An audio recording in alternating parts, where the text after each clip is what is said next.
Faut-il commencer par la tâche la plus difficile en premier dans notre journée, ce qu'on appelle le fameux crapaud ou la grenouille? Spoiler, je pense que oui, avec une petite nuance, et je pense que cet épisode pourrait vous intéresser si vous avez tendance à procrastiner des tâches importantes ou des tâches qui font ce qu'on appelle un effet falaise, et du coup vous avez tendance à les repousser, etc. Je pense que cet épisode va vous aider justement à ne plus faire cette erreur-là. Comme d'habitude, si le podcast vous plaît, pensez à vous abonner. Ça nous fait toujours super plaisir et surtout ça montre à l'algorithme que vous aimez le contenu et nous ça nous motive. Et puis sans plus attendre, on va voir s'il faut commencer par manger ce fameux crapaud. Bienvenue dans OBT. Ici, avec Pascal, on prend la productivité à contre-courant. Pas de leçon de morale. On discute, on partage nos méthodes, nos galères aussi, et surtout, on dézingue la culpabilité que vous balancent tous les gourous du « fais plus, dors moins ». Le but, que vous passiez un bon moment et que vous ayez envie de passer à l'action, tranquillement, à votre rythme. C'est super bien présenté, Kev. Ce que je vous propose, c'est qu'on attaque tout de suite. Salut, c'est Pascal. On se retrouve pour un épisode où on va parler de manger le crapaud, mais pas tout de suite. Mais juste avant, je vous annonce que la semaine prochaine, pour le 33e épisode, il y aura un épisode long d'1 heure à peu près avec Valentin Henley. On va parler justement de comment s'organiser quand on est entrepreneur et qu'on veut atteindre les 5 chiffres. On en parlera justement avec lui en détail la semaine prochaine. Notez-le bien, le mardi à 6h. Donc ce sera le mardi 30 mars 2026. Et puis selon quand vous écouterez l'épisode, vous pourrez faire un petit aller-retour. Donc si vous êtes en 2027 par exemple et que cet épisode existe encore, eh ben rendez-vous au 33e épisode de OBT. Sans plus attendre, on va voir tout de suite pourquoi c'est important de manger le crapaud, mais pas forcément tout de suite. Il y aura une petite nuance, évidemment. On va vous expliquer comment faire à la fin. Alors, vous avez déjà certainement entendu ce conseil-là, donc il faut manger le crapaud en premier, autrement dit, on attaque la tâche, la journée, on va dire, avec la tâche la plus difficile, la plus rebutante, dès le début de la journée. On dit, il faut pas réfléchir, il faut foncer. Pourquoi le crapaud, l'image du crapaud, tout simplement parce qu'un crapaud c'est pas bon, donc ça donne pas envie de manger, donc voilà, c'est pour ça qu'on appelle ça le crapaud. C'est vraiment un conseil qui est répandu, et je le donne moi-même dans le système timer, commencez par votre crapaud. C'est vraiment présenté comme on va dire une règle d'or dans la productivité. C'est pas complètement faux, mais si on l'applique tel quel, sans nuance, ça peut, on va dire, faire plus de mal que de bien, et ça peut même être complètement contre-productif, parce qu'en fait, votre cerveau, quelque part, c'est pas une machine sur laquelle il y a un bouton et il suffit d'appuyer dessus pour que ça s'allume. Donc, je vais vous expliquer pourquoi on peut faire autrement sans abandonner cette idée. Alors, pourquoi déjà faut manger le crapaud? Donc l'image, je vous l'ai dit, elle est parlante, le crapaud, c'est cette tâche que t'as pas envie de faire. C'est celle qu'on va repousser, qu'on va contourner, qu'on va garder pour plus tard, et le problème c'est que ce plus tard, très souvent, il arrive rarement. Et en fait, tant qu'on l'a pas fait, cette tâche, elle va tourner en fond dans notre tête. Exactement un peu comme une appli qui est ouverte sur l'ordi, ok, ou sur votre téléphone, et que vous n'allez pas utiliser, mais elle consomme de l'énergie mentale, elle va générer une anxiété, même légère, et elle va polluer quelque part votre concentration sur tout le reste, parce que inconsciemment, vous allez y penser, il faut que je fasse ça, il faut que je fasse ça. Donc, manger le crapaud tôt dans la journée, c'est s'offrir quelque part une vraie libération. Une fois que c'est fait, en fait, vous allez pouvoir avancer, vous allez avoir un esprit dégagé, vous allez même parfois être soulagé. Par exemple, si c'est un client relou que vous devez appeler absolument, si vous laissez traîner cette tâche-là toute la journée et vous dites je l'appellerai en fin de journée, ça va vous bouffer l'énergie toute la journée, putain ça il faut encore que j'appelle lui. Alors que si vous l'appelez tout de suite, c'est fait, on règle le problème, on purge le problème à la source, et après on n'en parle plus. Ok ? Donc, c'est un principe solide de manger le crapaud, à condition de ne pas l'appliquer n'importe comment. Donc, si je fais un petit récap très rapide, manger le crapaud, c'est quoi? C'est libérer votre esprit, c'est reprendre le contrôle de votre journée, et c'est créer quelque part un élan positif dès le départ. Ça, c'est super intéressant. C'est une stratégie, on va dire, de clarté mentale, pas juste de productivité. Alors, la nuance à apporter. Et pourquoi il faut cette nuance-là? Donc, en général, la plupart des gens en productivité oublient de mentionner que le cerveau, il n'est pas immédiatement opérationnel au réveil. En fait, on a notre cortex préfrontal, qui est donc la zone qui gère le raisonnement complexe, qui gère la prise de décision, qui gère la concentration profonde, le flow. Il va mettre 1 heure environ à monter en régime après le réveil. Et pendant cette fenêtre-là, évidemment, vous fonctionnez, hein, mais vous êtes en dessous de votre plein potentiel. Si vous voulez, c'est comme quand vous démarrez une voiture qui a froid, c'est rarement conseillé de la monter de 0 à 100 km/h tout de suite, d'accélérer quand le moteur il est froid. C'est rarement conseillé. Bah là, c'est un petit peu la même chose avec votre cerveau. Parce que ça veut dire que attaquer son crapaud pendant cette phase de montée en puissance, c'est l'absorber quelque part avec un outil qui n'est pas encore affûté.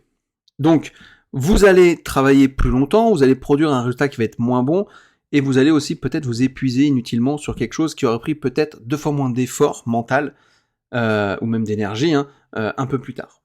Donc, si vous attaquez cette tâche complexe, un peu chiante, trop tôt, ben, vous allez mettre plus de temps, vous allez faire plus d'erreurs, donc vous allez vous fatiguer plus vite. Et c'est ce que moi j'appelle le fameux effet falaise, c'est-à-dire que vous allez passer de 0 à une exigence maximale sans transition, et quand vous allez voir tout ce qu'il y a à faire, vous allez dire « Oh là là, bah, je le fais pas et je me casse », et je repousse cette tâche-là.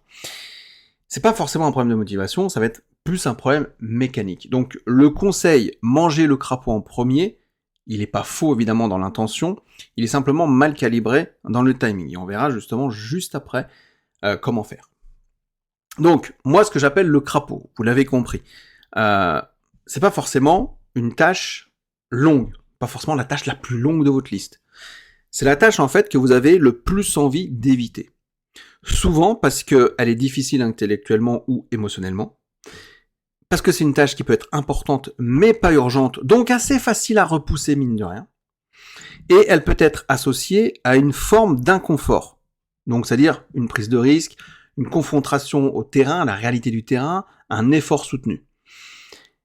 Et ça peut être, par exemple, moi c'est ce que je vois souvent en ce moment quand je coach les entrepreneurs, la partie prospection, ça peut être un appel commercial qui peut être délicat, ça peut être une proposition à rédiger compliquée, ça peut être un sujet à traiter en profondeur, ou alors une décision pas si facile que ça à prendre.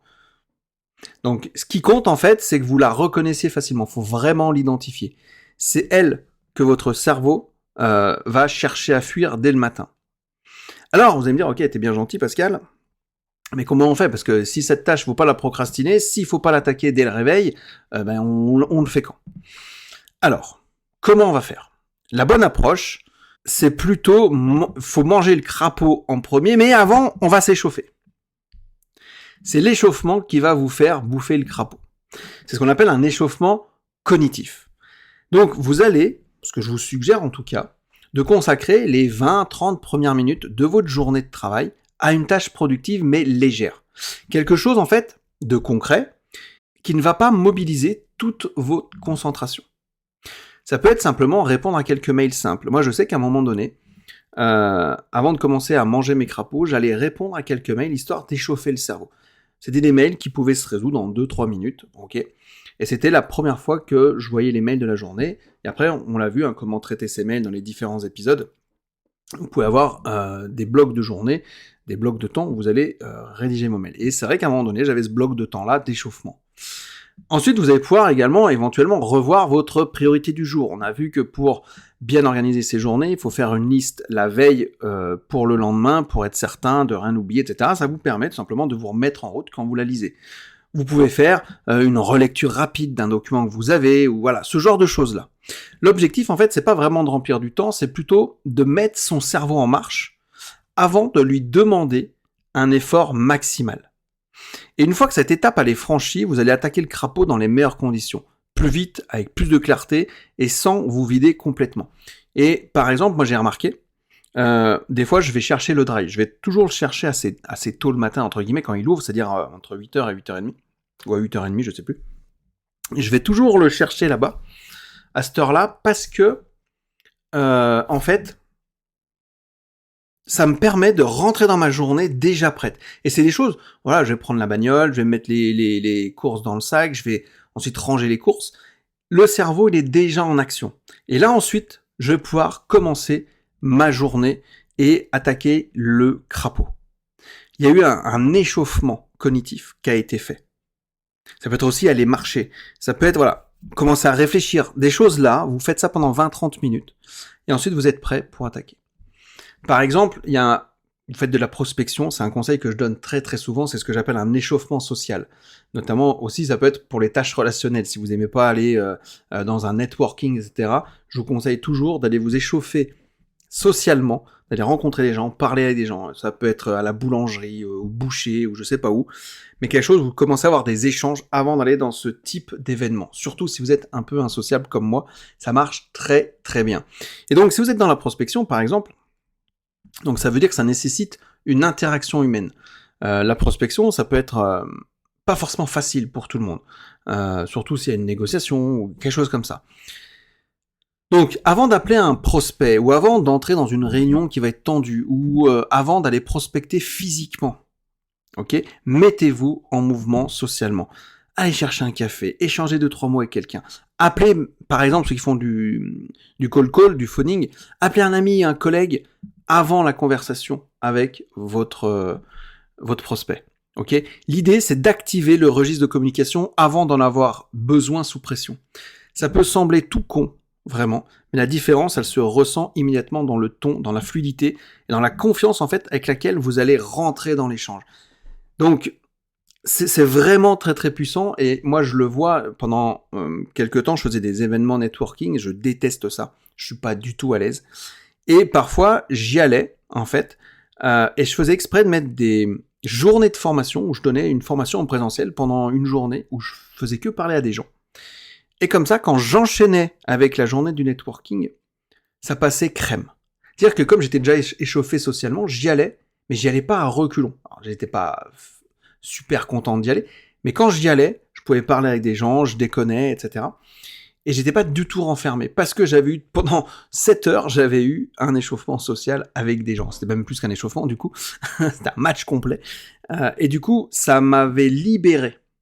Alors que si je passe la journée chez moi à être devant mon ordinateur, à créer du contenu, par exemple, je vois personne, etc.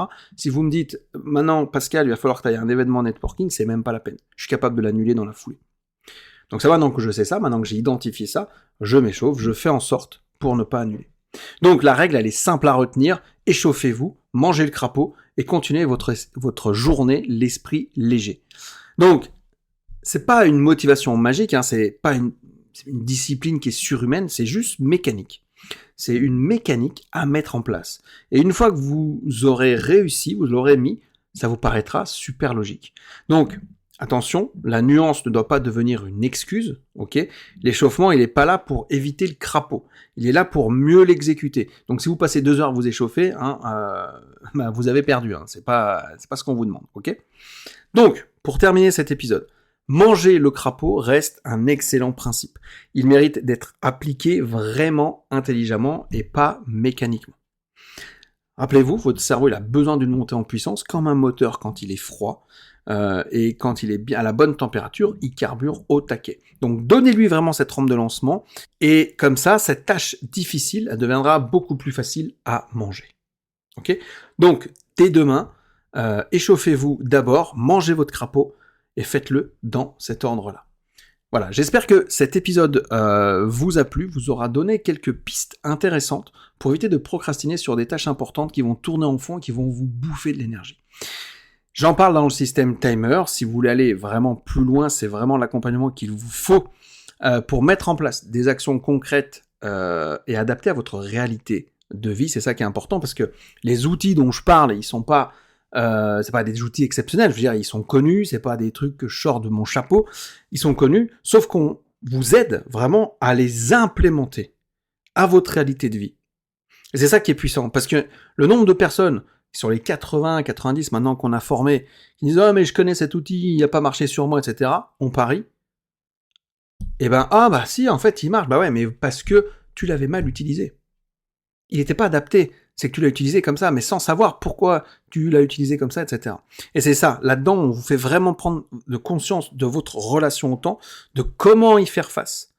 Et c'est ça qui va vous permettre derrière de retrouver de la sérénité avec le temps et surtout du temps aussi avec vos proches et une meilleure organisation dans votre vie perso et dans votre vie professionnelle. C'est vraiment important le système timer. Vraiment, évidemment, il y a toujours mieux peut-être un jour, mais en tout cas, vraiment, ce système-là, il est fait pour tout le monde. Il est adapté à votre réalité et on est là pour vous aider à le mettre en place. Voilà ce que j'avais à vous dire, j'espère que l'épisode vous a plu, n'hésitez pas à lui mettre 5 étoiles, et on se retrouve pour la semaine prochaine pour un épisode exceptionnel qui sera super intéressant, c'est comment s'organiser, être productif quand on est entrepreneur pour avoir un chiffre d'affaires à 5 chiffres, c'est ça qui va être hyper intéressant. Il y a des bonnes choses à prendre, même si vous voulez pas forcément être entrepreneur ou 5 chiffres, mais en tout cas dans le succès et dans le fait de s'organiser pour réussir dans sa vie professionnelle. Je vous dis à très bientôt, ciao.